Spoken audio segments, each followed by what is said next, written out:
Hello दोस्तों, good morning. मैं अरविंद कुमार एक बार फिर से आपका स्वागत करता हूं। दोस्तों, आज ओके जॉब्स पर वनपाल का जो फर्स्ट शिफ्ट में पेपर आया है उसका हम मैथमेटिक्स का सॉल्यूशन करवाने वाले हैं।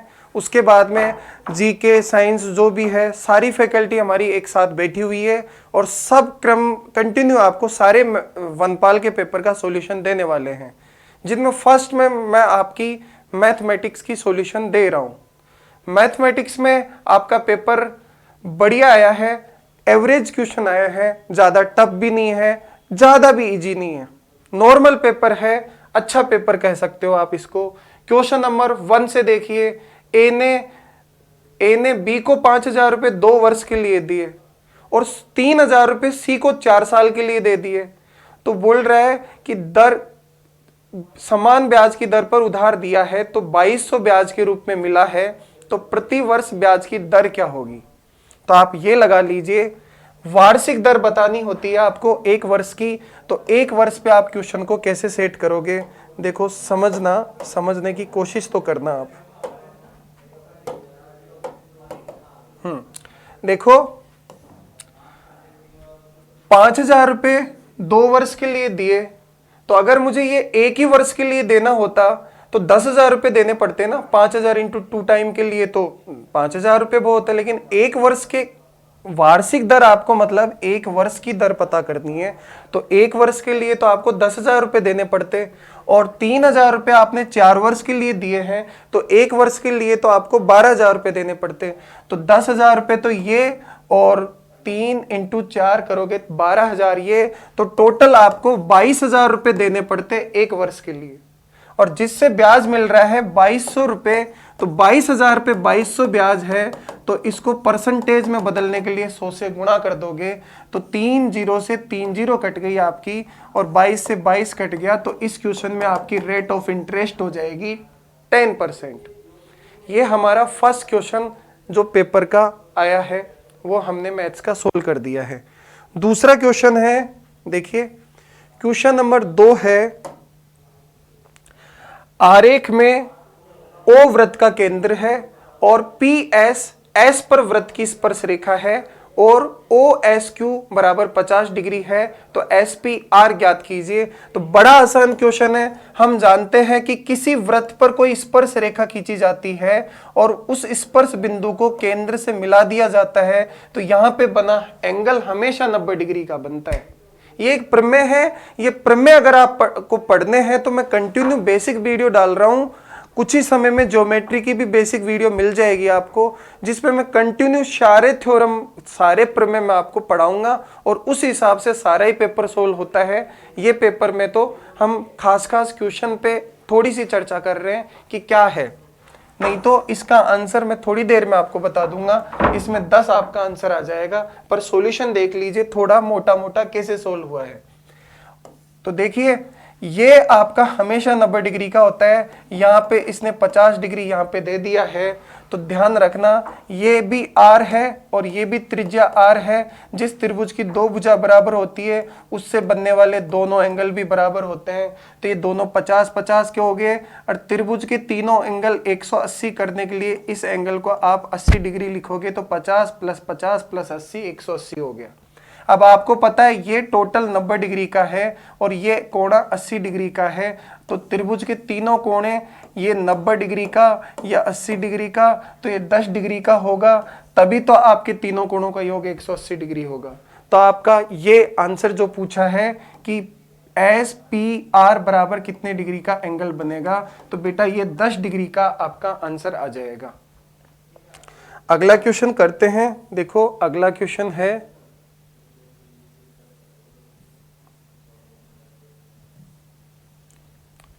Question number 3। क्वेश्चन नंबर 3 बहुत बढ़िया क्वेश्चन है।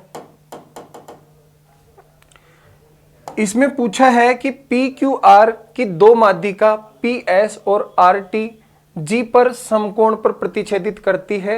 यदि पी एस बराबर 9 सेंटीमीटर और आर टी बराबर 6 सेंटीमीटर हो तो आर एस की लंबाई क्या होगी। ये भी दोस्तों आपका ज्योमेट्री का क्वेश्चन है। आज हम वनपाल का जो अभी 12 बजे वाली शिफ्ट में पेपर खत्म हुआ है उसका सॉल्यूशन दे रही है हमारी टीम। ओके जॉब्स पर सारे पेपर सोल्व करवाए जाते हैं। जो आज हम वनपाल का ये पेपर सोल्व कर रहे हैं, आज का ही पेपर सोल्व कर रहे हैं।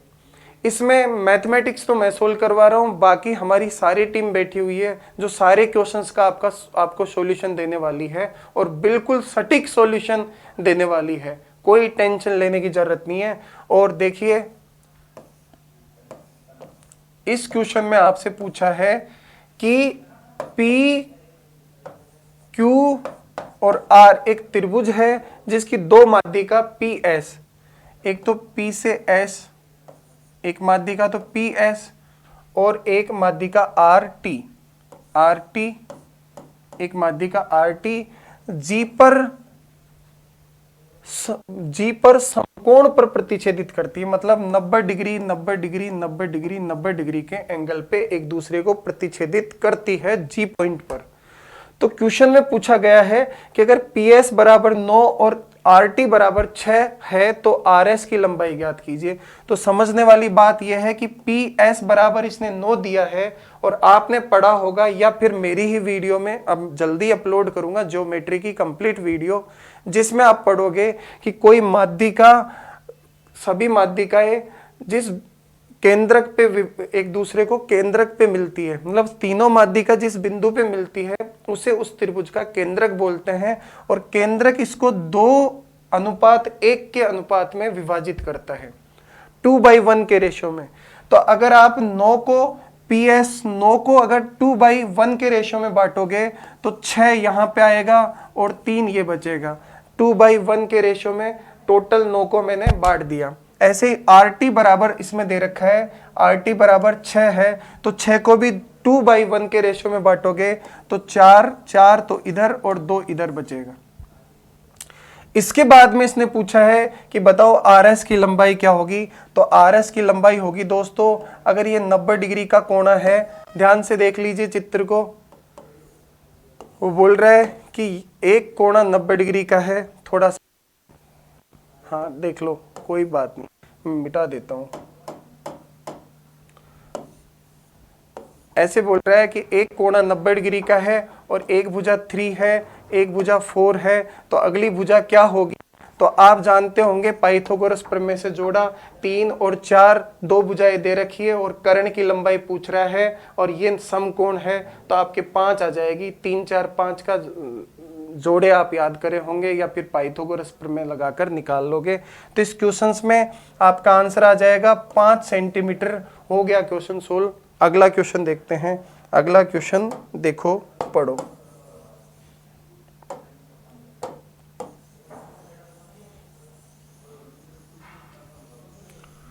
थोड़ा सा मैं सॉल्यूशन के लिए जगह निकाल रहा हूं, बस इनको मिटा के। क्वेश्चन नंबर 4 पढ़ोगे आप। क्वेश्चन नंबर 4 में आपको दे रखा है, इसमें दे रखा है कि x की power 4 minus 3x square cube plus 2x square minus 5x plus 7 को अगर x माइनस 2 से भाग दे दे तो शेषफल क्या बचेगा। तो ध्यान रखना, अगर x माइनस 2 से भाग देना है तो x माइनस 2 से भाग देने पर शेषफल क्या बचेगा ये मालूम करना है। तो इसके बराबर शेषफल प्रमेय विधि आप जानते होंगे। x माइनस 2 के बराबर में आप 0 मान लो, जिससे आपके x का मान आ जाएगा -2, इधर आके प्लस का 2, तो x का मान 2 आ गया और 2 आप इस पूरे समीकरण में पुट कर दीजिए। पूरे समीकरण क्या, पूरे बहुपद में आप पुट कर लीजिए। x का मान 2 पुट करते ही आपका आंसर आ जाएगा। देखो x की घात 4 को आप बोलोगे, x की घात 4 को बोलोगे आप 16 minus 3x cube, x cube का मान 8 और 3x क्यूब का मान हो जाएगा 24। फिर लिखोगे 2x स्क्वायर, x स्क्वायर का मान 4, 2x स्क्वायर का मान 8 हो जाएगा 5x। फिर लिखोगे 1x का मान 2 है, 5x का मान 10 हो जाएगा और प्लस में है 7। तो प्लस प्लस वाली संख्याओं का अगर आप जोड़ोगे तो इनका जोड़ होता है 31 और माइनस माइनस का टोटल होता है 34 और 31 माइनस 34 करोगे तो -3 आपका इस क्वेश्चन में आंसर आ जाएगा। सी ऑप्शन आपका इस क्वेश्चन में आंसर आ जाएगा। बहुत अच्छा क्वेश्चन था। और अगला क्वेश्चन आप देखोगे, इनको मैं मिटा देता हूं। आप क्वेश्चन को सोल्व होते ही चाहो तो स्क्रीनशॉट ले लिया करो, क्वेश्चन को सोल्व होते ही आप स्क्रीनशॉट ले लिया करो भाई। अगला क्वेश्चन पढ़ेंगे, क्वेश्चन नंबर 5। क्वेश्चन नंबर 5 बढ़िया क्वेश्चन है। देखिए, दो संख्याओं का गुणनफल दे रखा है। वनपाल का बहुत एवरेज पेपर आया है, न तो ज्यादा ही कठिन है और ज्यादा इजी भी नहीं है। दो संख्याओं का गुणनफल 6760 है, उनका महत्तम समाप्रत्यय 13 है और ऐसे कितने जोड़े पॉसिबल है जिनका गुणनफल 6760 हो और HCF महत्तम समापरिवर्तक 13 हो 13। तो ऐसे कितने जोड़े बन सकते हैं? तो देखिए, ऐसे जोड़े मान लो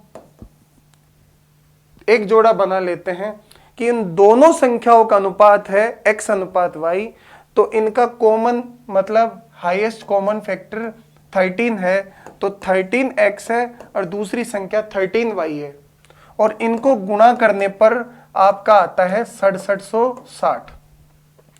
तो आप 13 से काटोगे, 13 पंजे 65 गया तो 2, 13 दूनी 26, 0 के 0।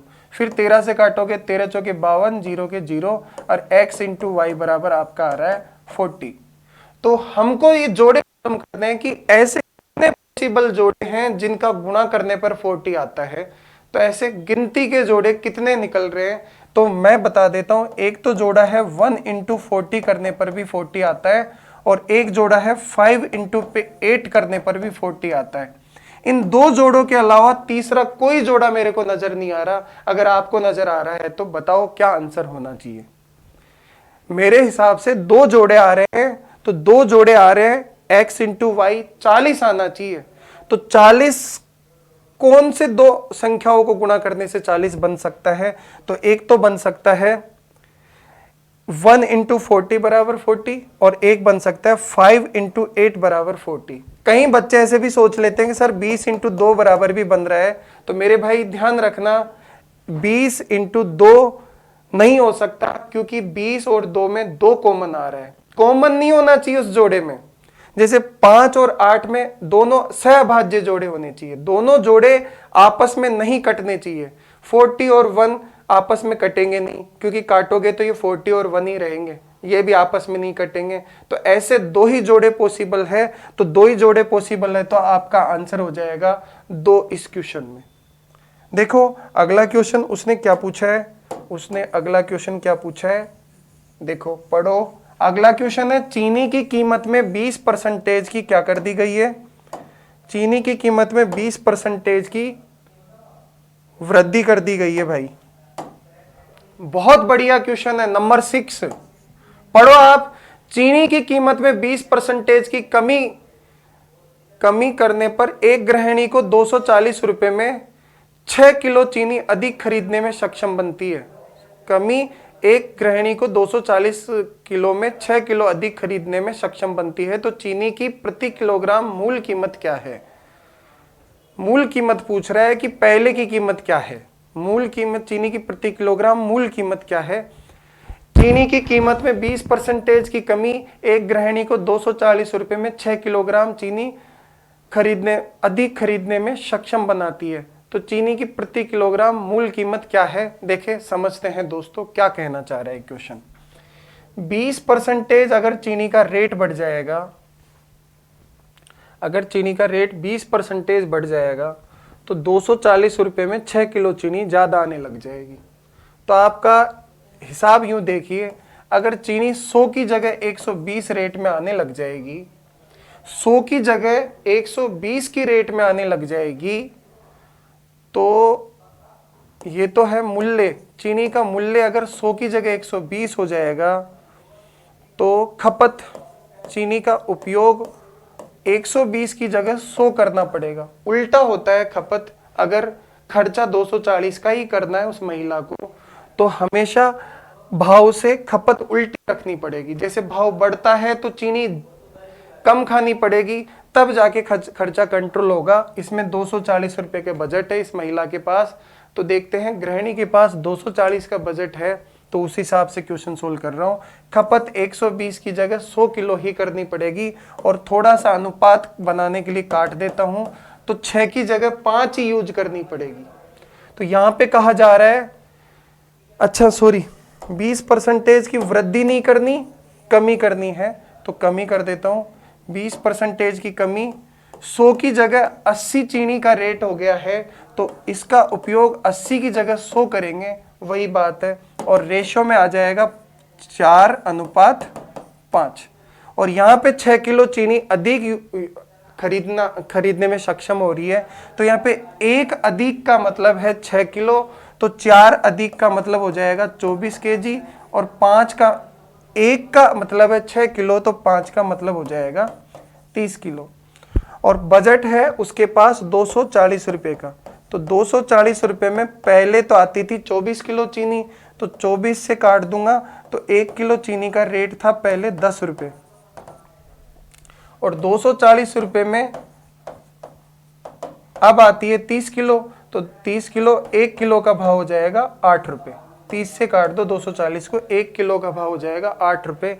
ये तो कमी के बाद इसका रेट होगा, और ये इसका मूल रेट होगा। इसका पहले का रेट क्या है, 1 किलो का 10 रुपए मूल रेट होगा, आपका 10 रुपए आंसर आ जाएगा। इसका मूल रेट क्या है, चीनी की प्रति किलोग्राम मूल कीमत क्या है, तो आपका 10 रुपए प्रति किलोग्राम मूल कीमत होगी। क्वेश्चन सोल्व हो गया। अगला क्वेश्चन देखते हैं। अगला क्वेश्चन,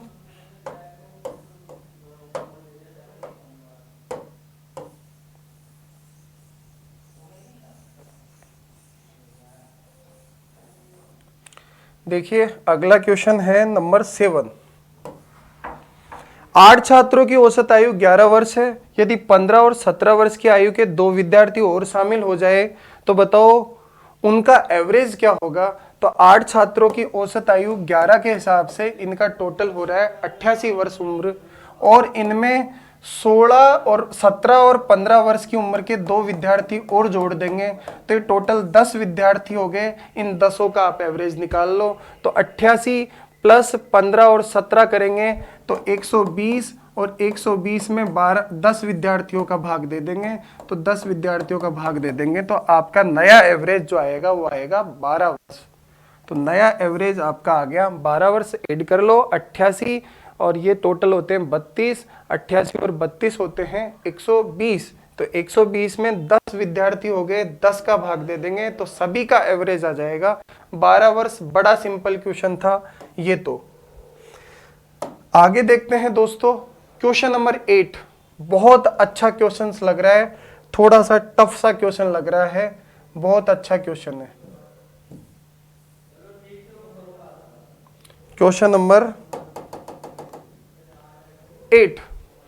क्वेश्चन नंबर 8 में देखो, x बराबर आपको दे रखा है 1 प्लस आयोटा अपॉन √2, और आपसे पूछा है x की पावर 6 प्लस x की power 4 plus x square plus 1 का मान क्या होगा। तो बढ़िया ढंग से सोल्व करने की कोशिश करते हैं, मैं आपको पूरा समझाता हूं। वैसे तो इसका आंसर 0 होना चाहिए, और देखते हैं इस क्वेश्चन का आंसर क्या होगा, पूरा सॉल्यूशन करके देखते हैं। तो x बराबर आपको इस क्वेश्चन में दे रखा है, x बराबर आपको इस क्वेश्चन में दे रखा है 1 plus iota upon √2।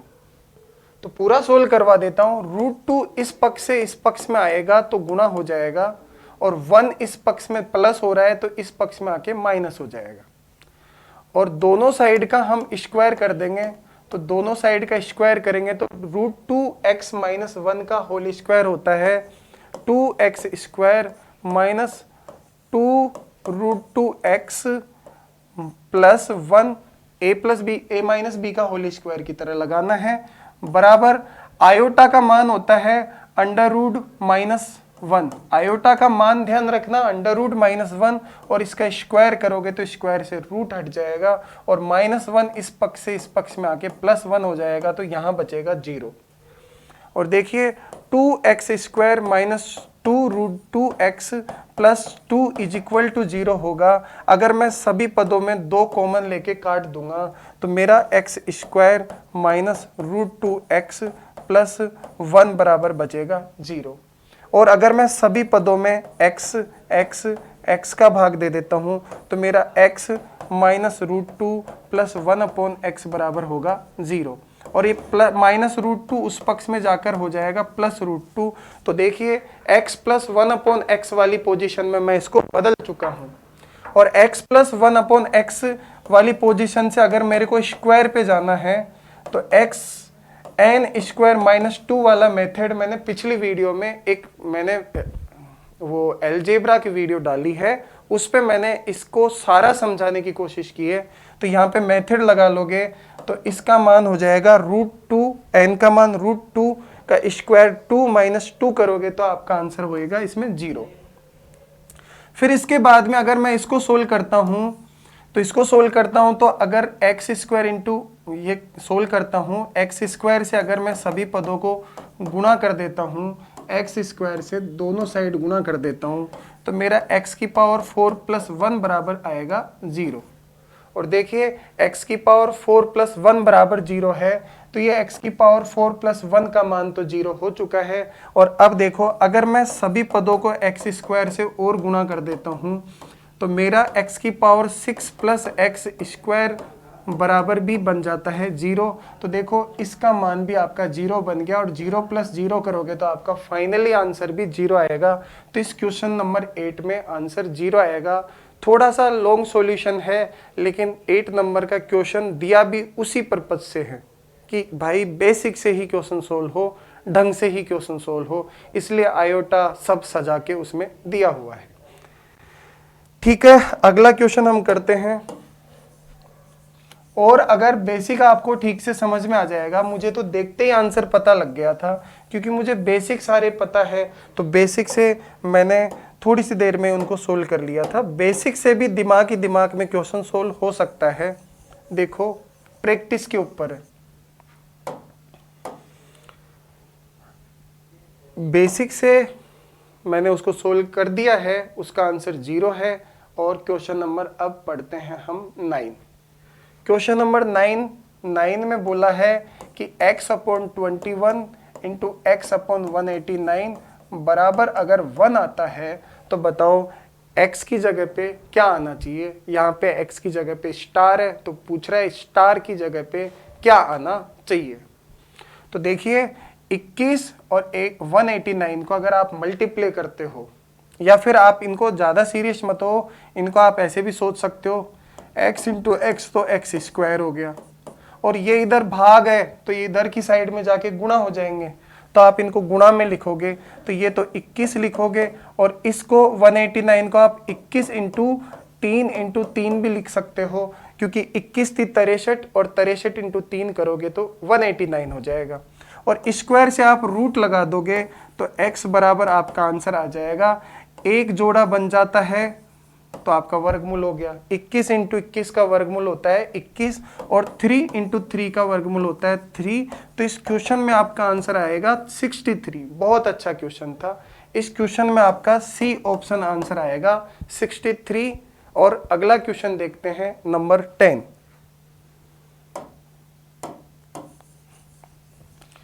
Question number 10 देखिए, क्वेश्चन नंबर 10 में आपसे पूछा गया है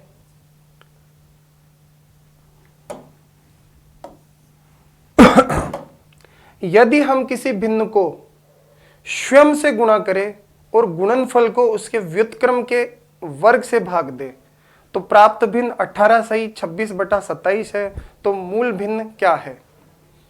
इस क्वेश्चन में थोड़ी सी प्रॉब्लम है, थोड़ा सा मैं आपको समझाने की कोशिश करता हूं। यहाँ पे तो इस क्वेश्चन में प्रॉब्लम हो सकती है। मेरे हिसाब से इस क्वेश्चन को कैसे करा मैंने, एक भिन्न मान लेते हैं, साधारण भिन्न जिसका अंश मैं x मान लेता हूं और हर मैं y मान लेता हूं।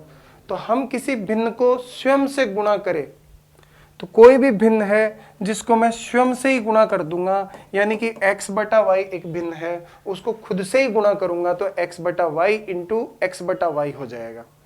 और वो कह रहा है गुणनफल को उसके व्युत्क्रम से भाग दे। व्युत्क्रम गुणनफल जो आ गया है, गुणनफल को उसके व्युत्क्रम x बटा वाई का व्युत्क्रम होता है y बटा x के वे वर्ग करवा रहा है। यानी कि वर्ग का मतलब है इनको इन्हीं से गुणा करना। तो वर्ग से भाग दे तो आपका भिन्न प्राप्त होता है 18 सही 26 बटा 27 और इसको सोल्व करके आप देखोगे तो आपका आएगा 512 बटा 27। और देखो इनको आप सोल्व करोगे तो एक्स स्क्वायर से एक्स स्क्वायर जाकर गुणा हो जाएगा तो एक्स की पावर 4 और वाई स्क्वायर से वाई स्क्वायर गुणा होगा तो वाई की पावर 4 बराबर 512 बटा 27। और दोस्तों मैं यही समझाना चाह रहा था कि यहाँ पे अगर क्यूब होता, यहाँ पे अगर क्यूब होता तो 512 क्यूब होता है 8 का और 27 क्यूब होता है 3 का। ये क्यूब से क्यूब कट जाते, लेकिन यहाँ पे इस सॉल्यूशन से पावर 4 आ रही है। इस वजह से मैं बोल रहा हूँ कि इस क्वेश्चन में ऑप्शन में कहीं प्रॉब्लम है, या तो क्वेश्चन में मिस्टेक है, मुझे पता नहीं है, कुछ तो है इस क्वेश्चन में। मैंने सोल्व करके दिखाया, उस हिसाब से ये बैठ नहीं पा रहा। हो सकता है कि मेरे से ही अभी जल्दबाजी में चीज़ें सोल्व नहीं हो रही हो, पढ़ नहीं पा रहा हो, तो आप इस क्वेश्चन को खुद करने की कोशिश करना, नहीं तो मैं अगली वीडियो में और समझा दूंगा। और अगला क्वेश्चन है नंबर 11 पे। अगला क्वेश्चन नंबर 11 पे देखिए, ज्योमेट्री का क्वेश्चन है ये भी, और ज्योमेट्री का क्वेश्चन समझते हैं। इसमें यही चित्र में ही मैं आपको समझा देता हूँ, चित्र में ही मैं आपको समझा देता हूँ। हाँ, इसमें यूं समझना है कि अगर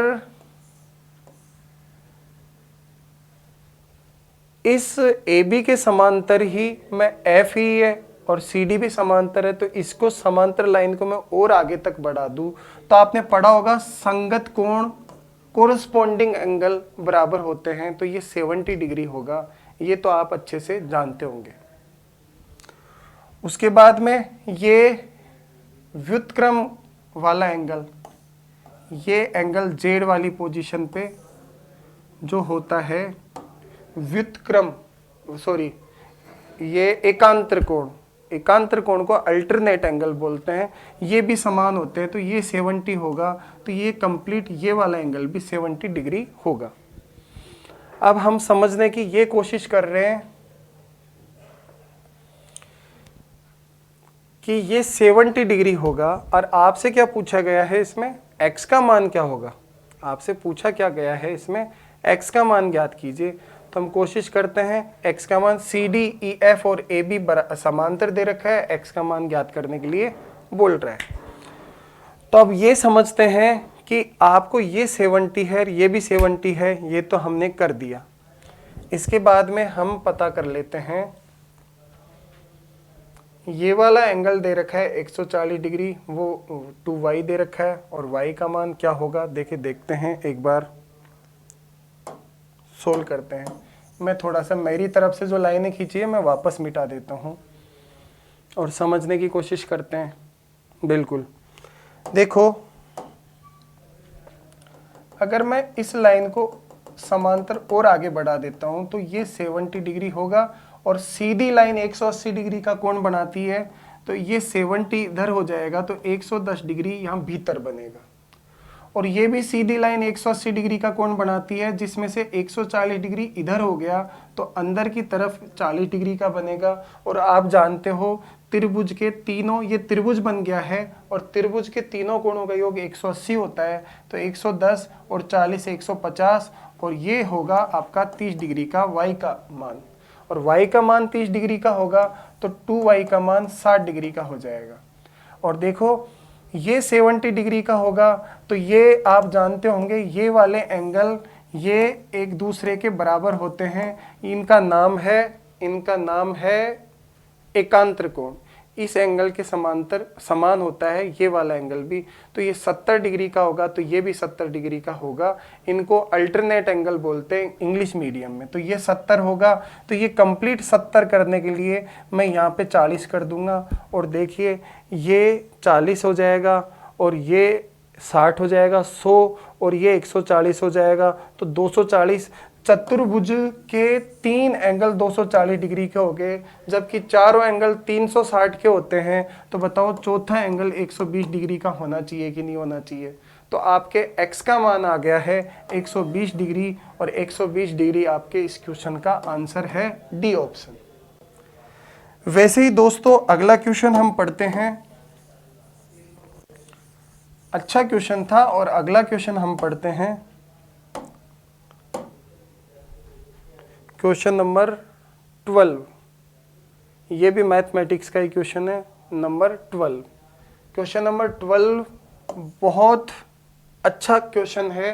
252 रुपये को ABC में बांटना है, और कैसे बांटना है, ताकि A का हिस्सा B और C के हिस्सों के योग का 5/7वां है, 5/7वां है, और B का हिस्सा A और C के हिस्सों के योग का 5/9वां हिस्सा है। तो बताना है C का हिस्सा बराबर है, मतलब C को कितना मिलेगा। तो आपको बड़े आराम से समझना है। A पहली लाइन में बोल रहा है A का हिस्सा B और C के हिस्सों के योग का 5/7 के बराबर है। मतलब ये यूं कहना चाह रहा है कि उनके हिस्से अगर 7 है तो A को 5 मिलता है। पहली लाइन का अर्थ ये है। और आगे बोल रहा है कि B का हिस्सा है जो A तथा C के हिस्से के योग का 5/9 है। मतलब वो यूं कहना चाह रहा है कि A और C के हिस्से का योग 9 है, तो उनमें से B को 5 मिलेगा। और ये मैंने क्वेश्चन को पढ़ दिया। उसके बाद में आप खुद सोचिए कि ABC का टोटल यहाँ पे 12 हो रहा है, और यहाँ पे ABC का टोटल करता हूँ तो 14 हो रहा है, 14 हो रहा है। तो 12 और 14 को बराबर करने के लिए क्या करें, तो 12 और 14 का एलसीएम होता है, 12 और 14 का एलसीएम निकालिए। 12 और 14 को बराबर करने के लिए 84। तो बताओ 84 होता है 12 और 14 का एलसीएम। तो 84, इनको 84 करने के लिए ये 12 हो रहे हैं, तो 12 को 7 से अगर मैं गुणा कर दूं तो ये 84 बन जाएंगे। और ये 14 को अगर मैं 6 से मल्टीप्लाई कर दूं तो ये भी 84 हो जाएंगे। और अब आप समझिए कि 84 में से A का हिस्सा 84 में से A का हिस्सा तो है, B का हिस्सा तो है 30, और 84 में से A का हिस्सा है 35। तो 30 और 35 65 अगर आप 84 में से हटा देते हो तो ये हिस्सा आ जाता है A का।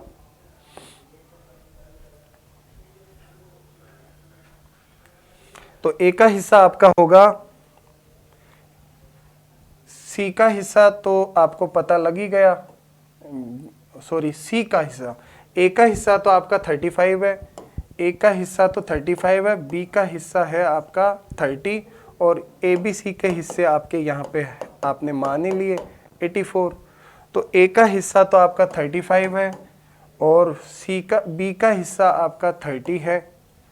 तो 30 और 35 65 अगर मैं इसमें से घटाता हूँ तो 19 आता है आपका। 19 जो आता है आपका वो है C का हिस्सा। तो 84 टोटल पैसा 84 मैंने माना है, 84 का 252 3 गुना होता है, तो C का पैसा आपका 3 गुना कर दोगे तो आपका आंसर आ जाएगा 57 रुपीज़। बहुत आसान क्वेश्चन है, बस थोड़ा सा लगता है, पूरा अनुपात को समान करने में टाइम लगता है बस, और कोई टेंशन वाली बात नहीं है। अगर आपको अभी भी समझ में नहीं आया हो तो मैं इस क्वेश्चन को तो एक बार रिपीट कर देता हूँ।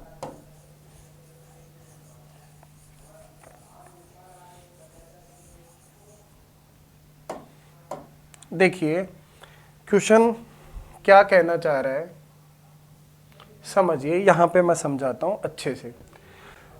252 को ABC में बांटना है, इस तरीके से बांटना है कि ए का हिस्सा बी और सी के हिस्सों की योग का 5/7 है। मैं अलग तरीके से कर देता हूं, तो ए का हिस्सा बी और सी के हिस्सों के योग का 5/7 है, मतलब 7 में से 5 है। तो आप यहाँ पे आराम से समझ लीजिए कि मैं क्या कहना चाह रहा हूँ। तो 252 रुपए के आप 7 और 5 12 टुकड़े करोगे, तो 12 टुकड़े करोगे अगर, तो एक टुकड़े का मान आएगा 21, तो 21 × 5 करोगे तो 21 पंजे 105 आपका हो गया ए का हिस्सा। फिर दूसरी लाइन इसने बोली, दूसरी लाइन में बोला कि बी का हिस्सा ए और सी के हिस्से का बोल रहा है 5/9 है, यानी कि ये 9 है तो उसमें से 5 है। तो 9 और 5, अब 252 के 14 टुकड़े करोगे आप, तो 14 टुकड़े करोगे तो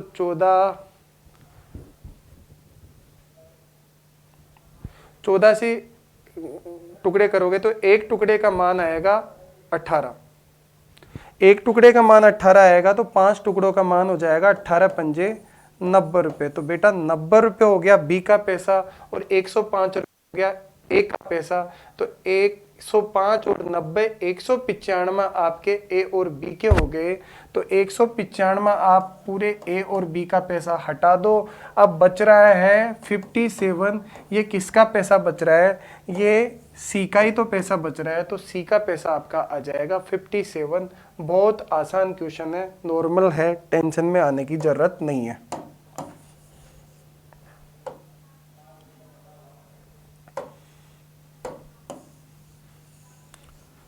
अगला क्वेश्चन पढ़िए, बहुत आसान क्वेश्चन है। अगला क्वेश्चन पढ़िए क्या कह रहा है, अगला क्वेश्चन समझिए क्या कह रहा है। एक व्यापारी अपने माल पर 80% अधिक का अंकन करता है और 25% की छूट देता है। इसके अलावा अपना माल बेचते समय 10% कम वजन देता है, तो व्यापारी का शुद्ध लाभ क्या होगा, इसमें यह समझना है। तो एक व्यापारी है 80% अधिक लिख देगा, यानी कि मान लो 100 रुपये में 100 वस्तु आती है, ये मान के चलो 100 रुपये में 100 वस्तु के हिसाब से आप माल खरीदते हो। तो वो कहना चाह रहा है कि इस पे 80% ज़्यादा लिख देता है, यानी कि 100 की जगह पे वो 180 लिख देता है। और इस पे 25%, 180 का 25% 45 होता है, तो 45 वो डिस्काउंट दे देता है, लोगों को छूट दे देता है। तो 45 की अगर वो छूट दे देगा, 180 में 45 छूट दे देगा, तो इसका अर्थ ये हुआ कि वो अपने माल को 135 के भाव में बेचेगा। और दूसरी बात ये बोल रहा है कि वो 10% कम वजन यूज करेगा, तो 100 की वस्तु की जगह 10% कम वस्तु वो बेचेगा। तो इस क्वेश्चन को हमको सोल्व करना है। तो देखिए, आप थोड़ा सा इसको काट भी सकते हो, 2 0 से 2 0 काट लीजिए, थोड़ा सा छोटा हो जाएगा। और इस क्वेश्चन में वस्तुएं समान करने के लिए आप जानते होंगे वज्र गुणा करते हैं। तो 90 × 1 किया तो 90, और 1 × 35 किया तो 135 के 135। तो 90 रुपए की खरीदी हुई चीज 135 में बेचोगे तो 90 पर आपको 45 का लाभ होगा, और इस बात को परसेंटेज में बदलोगे तो आपका आंसर आएगा 50% का लाभ। इस क्वेश्चन में आपका आंसर आएगा 50% का प्रॉफिट। ये क्वेश्चन आपका सोल्व हो गया। बहुत आसान क्वेश्चन था, सोल्व हो गया है। अब क्वेश्चन नंबर 14 देखते हैं। क्वेश्चन नंबर 14,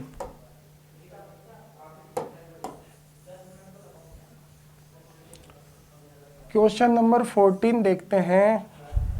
देखिए 14, एक रेलगाड़ी 60 किलोमीटर प्रति घंटे की एक समान चाल से चल रही है। ये 15 सेकंड में एक रेलवे प्लेटफॉर्म को पार करती है। यदि प्लेटफॉर्म की लंबाई 130 मीटर है तो ट्रेन की लंबाई क्या होगी? तो देखिए 60 किलोमीटर प्रति घंटा की चाल को अगर मीटर प्रति सेकंड में बदलना है तो 5/18 से गुणा कर दीजिए। ये मीटर पर सेकंड की चाल आ गई है। और ये कितना सेकंड चलती है? 15 सेकंड। तो 1 सेकंड में अगर इतना चलती है तो 15 से गुणा कर दो। 15 सेकंड में कितना चलती है देख लीजिए, आपका आ जाएगा। 3 से कट गया 5 बार, 3 से 6 बार, 6 से कट गया 10 बार। तो 5 दाई के 50 गुणा 5 करोगे तो 250 मीटर टोटल दूरी में से 130 मीटर का प्लेटफॉर्म काट दो तो 120 मीटर आपके ट्रेन की लंबाई हो जाएगी। इस क्वेश्चन में देखो बहुत आसान था, क्वेश्चन सोल्व हो गया। अगले पेज पे देखते हैं और कोई क्वेश्चन मैथमेटिक्स का। Question number 15। क्वेश्चन नंबर 15 में बोला है कि 10 पुरुष एक कार्य को 15 दिन में कर सकते हैं और 15 महिलाएं उस काम को 12 दिन में कर सकती है। तो बताओ सभी 10 पुरुष और 15 महिलाएं मिल जाए तो काम कितने टाइम में होगा। तो देखो ये 10 पुरुषों का ग्रुप है, ये तो 15 दिन में करता है, और 15 महिलाओं का ग्रुप है, ये 12 दिन में करता है। तो ये 10 महिलाएं 10 पुरुष और 15 महिलाएं मिलके कितने टाइम में करेंगे। तो इसमें मिलाने वाली ट्रिक्स मेरी कल की ही वीडियो आप देखना, समय और कार्य की, उसमें मैंने समझाई थी। मिलाने वाली ट्रिक्स है ऊपर गुणा और नीचे जोड़ कर दीजिए। मैंने उसमें ये बेसिक से भी पढ़ाया है, ट्रिक्स भी पढ़ाई है, ट्रिक्स बनी कैसे थी ये भी पढ़ाया है, देखना आप। तो मैं इनको काट दूंगा 3 से 5 बार, 3 से 9 बार, फिर 3 से 4 बार, 3 से 3 बार। तो आपका आंसर हो जाएगा 20/3। तो 20/3 आपका ये रहा, 20/3, 6 सही 2/3 आपका आंसर हो जाएगा इस क्वेश्चन में। चलो देखते हैं अगला और क्वेश्चन क्या आया है, क्या मैथ्स का कोई।